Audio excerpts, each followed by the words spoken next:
chama-se apito. É um apito que a gente usa, chama um apito de macaco, porque parece um macaquinho assim, né? Aqui a gente solta.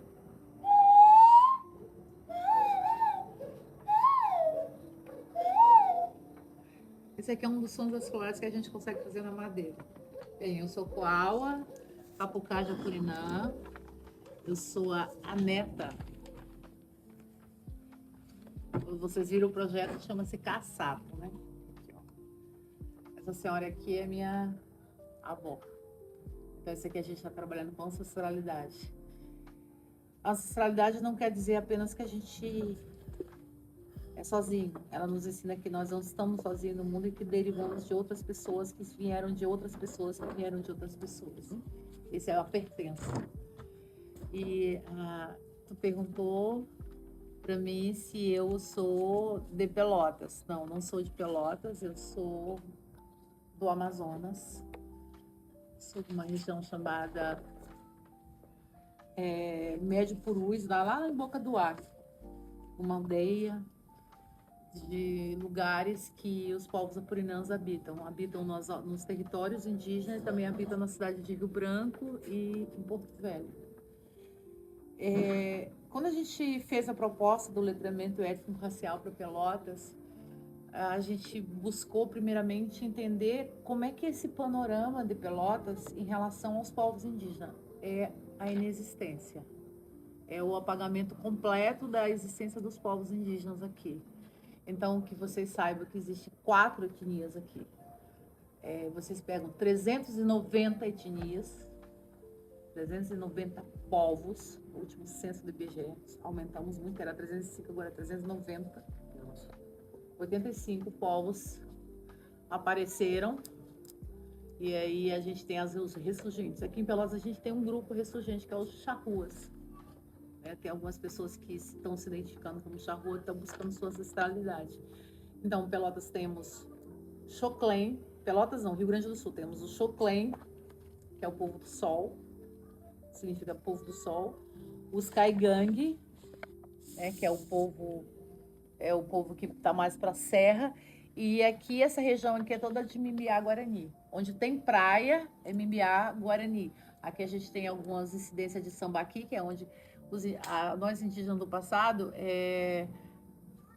somos nômades, agora a gente é obrigado a estar em determinados locais. E aí eu sou a Purinã, essa aqui é a minha avó Caçato, tá?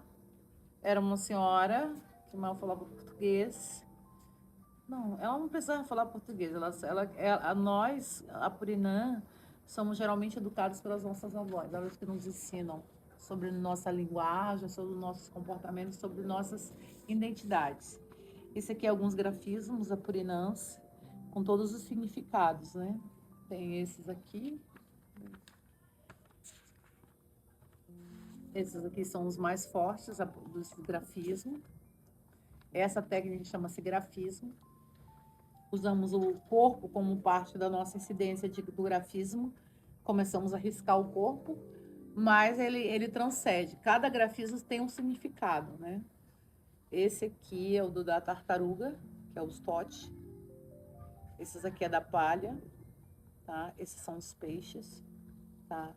Esses aqui os das cobras. Esses que eu estou usando são das cobras também, assim, ó, da jiboia.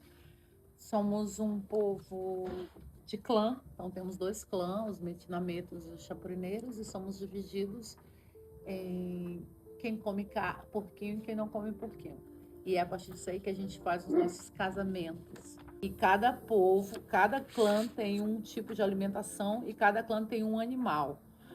No caso dos metinameto, os animais é a jiboia e nos chapurineiros é a sucuri. Cultuamos os animais, as onças, os botos, as jiboias, as sucuris e todos os animais da floresta, mas não é todos que a gente come. Então a gente não come alguns animais. A onça, a gente tem um pacto com ela e é um dos animais sagrados para nós. E além da jiboia, a gente tem a sucuri e a gente tem relação com os rios e com a água.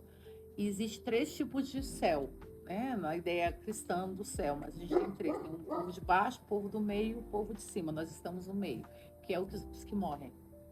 Nós já somos advindo Kaikuro, quer dizer casa de pedra, porque a casa de pedra é o quê?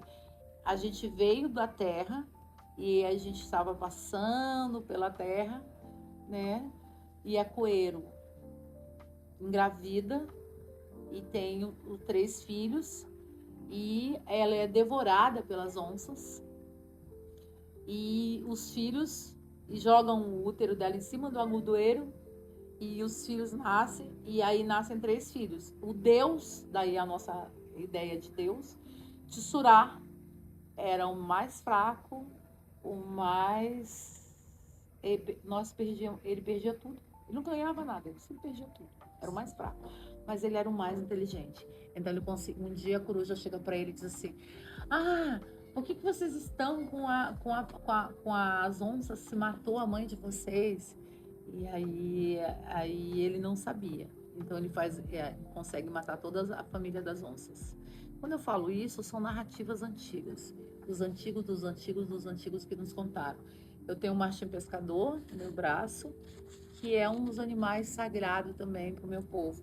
E também a palha do buriti, que é uma palheira que é da mesma família, talvez seja da mesma família do açaí, mas o buriti existe seres encantados. Então todas as florestas, tudo na floresta tem dono, tá?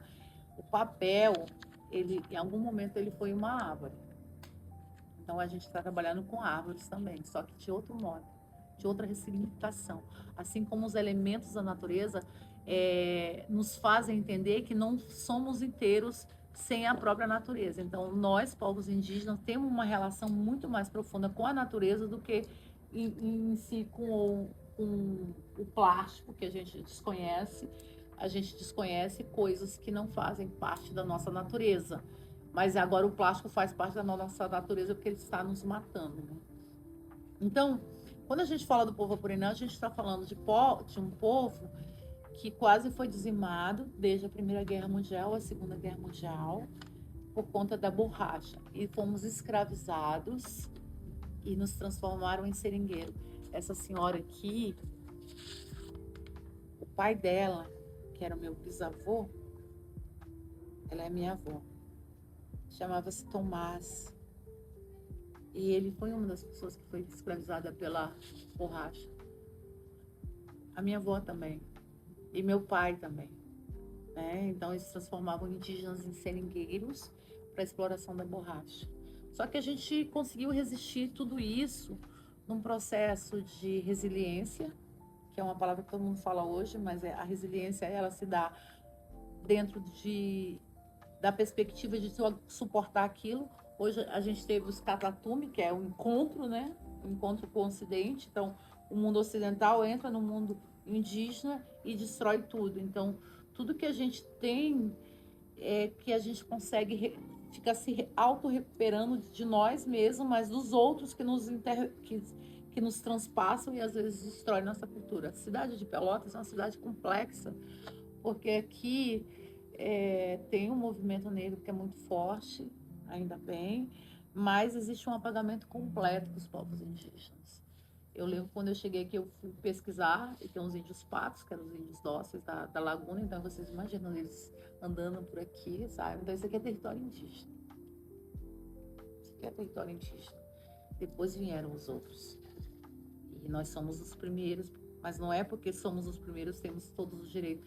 Não, a gente não tem quase direito por sermos os primeiros. Porque os primeiros, eles não são apagados pela memória coletiva e por toda a questão dos movimentos em si. Então, negam a escravidão indígena. A cidade de Pelotas, a origem da palavra Pelotas vem do Guarani, que significa barco, feito de couro. Os guaranis utilizavam isso para fazer transporte e eles usaram Pelotas para fazer transporte da carne, né, para produzir a escravidão. No Brasil, a escravidão ela não deu muito certo no sentido de com os povos indígenas, não deu muito certo, quer dizer, deu certo, né? Para os brancos sempre dá certo. Os brancos sempre vai dar certo. mas nós conhecíamos o território. Então, o encontro do indígena com o povo negro, daí se originou os quilombos, porque eles não conheciam o território, nós conhecemos os territórios. Nós conhecemos os territórios. As ervas medicinais que as mulheres negras utilizavam e utilizam, elas aprenderam com as mulheres indígenas. Isso não é dito, mas eu posso dizer porque eu estudei sobre isso, eu pesquisei profundamente sobre isso.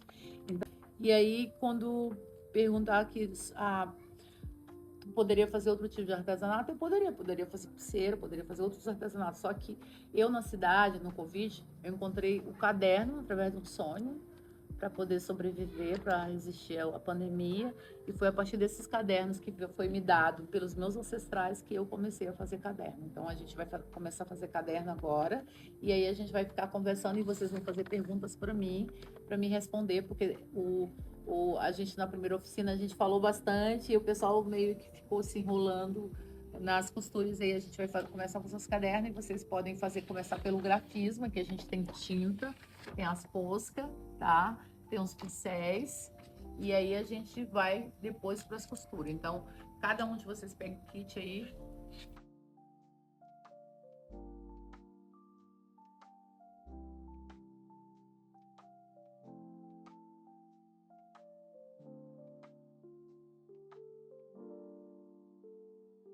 Isso é uma coisa gerada pela cultura colonial, que faz com que a gente tenha outra imagem.